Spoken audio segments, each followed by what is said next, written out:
ఏంటి big boss ఇంత దారుణం చేస్తున్నావు? ఫ్యాన్స్ ఉన్నాం కదా అని చెప్పి ఎట్లా పడితే అట్లా ఫార్మాట్ చేంజ్ చేస్తే ఎట్లా? చిరాకు వస్తుంది. ఆ హౌస్ ఓనర్స్ ఏంది, టెనెంట్స్ ఏంది, నిజంగా చెప్తున్నాగా వీళ్ళ అతి అయితే మేము భరించలేకపోతున్నాం.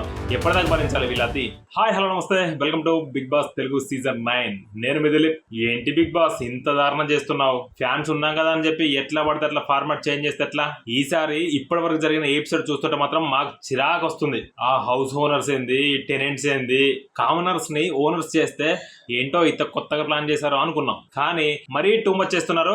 కామనర్స్ గా వచ్చిన ఓనర్స్ వీళ్ళ అరాచకం మామూలుగా లేదు. ఎట్లుందంటే మేమే బిగ్ బాస్ ను ప్లాన్ చేసినాం, మా వల్లే బిగ్ బాస్ హిట్ అవుతుంది అన్న బిల్డప్ ఇస్తున్నారు. బర్త్డే మాట్లాడుతూ పవన్ గురించి ఏదైతే చెప్పిండో అది ఆ ఒక్కడికి కాదు, హౌస్ ఓనర్స్ ఉన్న ప్రతి ఒక్కరికి వర్తిస్తుంది ఆయన చెప్పిన మాటలు. కామనర్స్ అందరూ అట్లనే బిహేవ్ చేస్తున్నారు.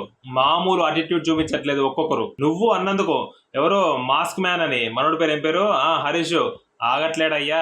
మామూలు అతి చూపించట్లేదు మనోడు. అసలు నేనే మొత్తం బిగ్ బాస్ హౌస్ ను లీడ్ చేస్తున్నా అన్న బిల్డప్ ఇస్తున్నాడు. బిగ్ బాస్ వద్దు, మాకు అసలు ఈ గేమే నచ్చట్లే. వీలైతే మార్చండి. వచ్చే వారం నుంచి అయినా అందరిని ఒక గ్రూప్ గా చేసి వాళ్ళలో ఒక పార్ట్స్ గా విడదీసి ఆట పెట్టు, అప్పుడు బాగుంటది అని మా అభిప్రాయం బిగ్ బాస్ ఫ్యాన్స్ గా. నిజంగా చెప్తున్నాగా వీళ్ళ అతి అయితే మేము భరించలేకపోతున్నాం. ఎప్పటిదాకా భరించాలి వీళ్ళ అతి? వీడియో చూస్తున్నా మీకు ఎవరు నచ్చారు? ఓనర్సా, టెనెంట్సా? కామెంట్స్ రూపంలో మాకు తెలియజేయండి. వీడియో నచ్చితే లైక్ చేసి ఛానల్ ని సబ్స్క్రైబ్ చేసుకోండి. Thank you.